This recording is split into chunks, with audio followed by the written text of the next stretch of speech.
पढ़ने वाले हैं ऑपरेटिंग सिस्टम। ये होता क्या है, इसकी डेफिनेशन, इसके टाइप्स एंड इसके एग्जांपल, ऑलमोस्ट सब कुछ। सबसे पहले कि भाई ये होता क्या है, ये क्या करता है, ये इंटरफेस की तरह एक्ट करता है किसके बीच में, यूज़र और कंप्यूटर के बीच में। ये एक कलेक्शन होता है और एक सेट ऑफ स्पेशल प्रोग्राम्स होता है जो कंट्रोल करता है ओवरऑल सिस्टम को। ठीक है, जो ओवरऑल कंप्यूटर होता है उसको कंट्रोल करता है ऑपरेटिंग सिस्टम, और वो अपने को यूज़र अपन कैसे देखते हैं सब कुछ वो सब कंट्रोल करता है ऑपरेटिंग सिस्टम। ठीक है, ऑपरेटिंग सिस्टम के कुछ फंक्शंस हैं वो देख लेते हैं। ये क्या करता है, प्रोसेस मैनेजमेंट करता है, मेमोरी मैनेजमेंट करता है, फाइल मैनेजमेंट करता है, डिवाइस मैनेजमेंट करता है। ठीक है, सबसे पहले प्रोसेस मैनेजमेंट। ये एक प्रोसेस है, उसमें क्या होता है, ऑपरेटिंग सिस्टम वो कंट्रोल कर सकता है, प्लानिंग कर सकता है, मॉनिटर कर सकता है, और परफॉर्मेंस अपने जो सीपीयू होता है उसके ऊपर परफॉर्मेंस, प्लानिंग, मॉनिटरिंग सब कुछ कंट्रोल कर सकता है सीपीयू को। फिर आता है मेमोरी मैनेजमेंट। ये क्या करता है, ये कंट्रोल और कोऑर्डिनेट करता है जो कंप्यूटर के अंदर मेमोरी होती है उसको।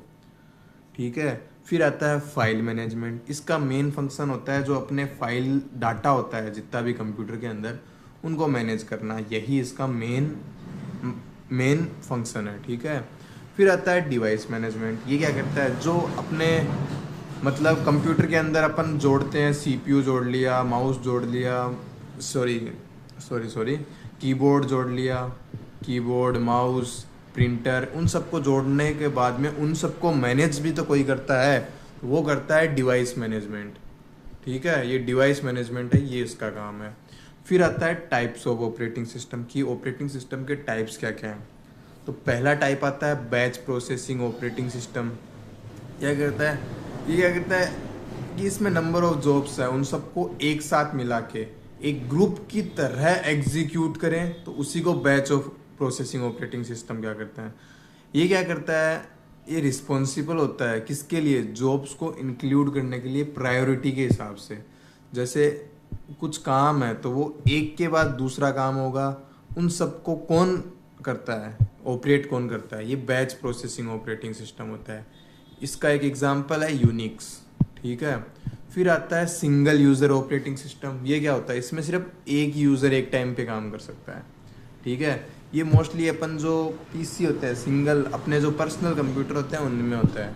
तो इसमें होता है मैक डोस होता है, विंडोज़ 9X होता है, ये सब।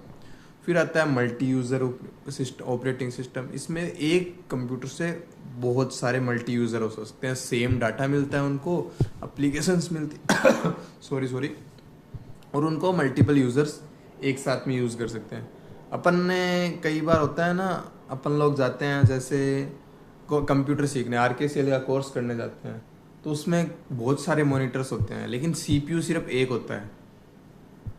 कई में 2 सीपीयू होते हैं, एक सीपीयू के साथ में 4-5 मॉनिटर कनेक्ट होते हैं। अपन एग्ज़ाम देने जाते हैं, अपन IBPS का कोई भी एग्ज़ाम देने जाते हैं, IBPS का एग्ज़ाम कोई भी देने जाते हैं, तो उसके अंदर सीपीयू तो होता ही नहीं है, उसके अंदर सिर्फ मॉनिटर होते हैं, लैपटॉप आएगा, कीबोर्ड होते हैं और माउस होते हैं, ये सब होते हैं, लेकिन सीपीयू सबके नहीं होता है।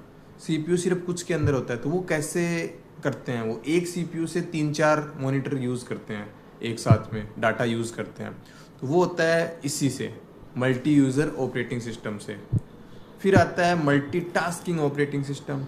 इसके अंदर अपन एक साथ में 2 या 2 से ज़्यादा काम कर सकते हैं, मल्टीटास्किंग। और इसके है लिनक्स, यूनिक्स, विंडोज़ 95, ये सब।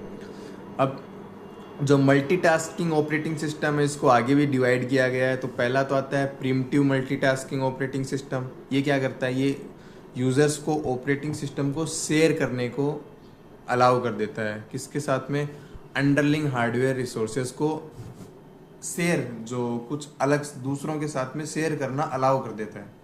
फिर आता है कोऑपरेटिव मल्टीटास्किंग ऑपरेटिंग सिस्टम। ये क्या करता है, ये जितने भी प्रोग्राम है, जितना सीपीयू के अंदर जितने भी प्रोग्राम है उनको चाहे उतनी देर कंट्रोल कर सकते हैं अपन इससे। फिर आता है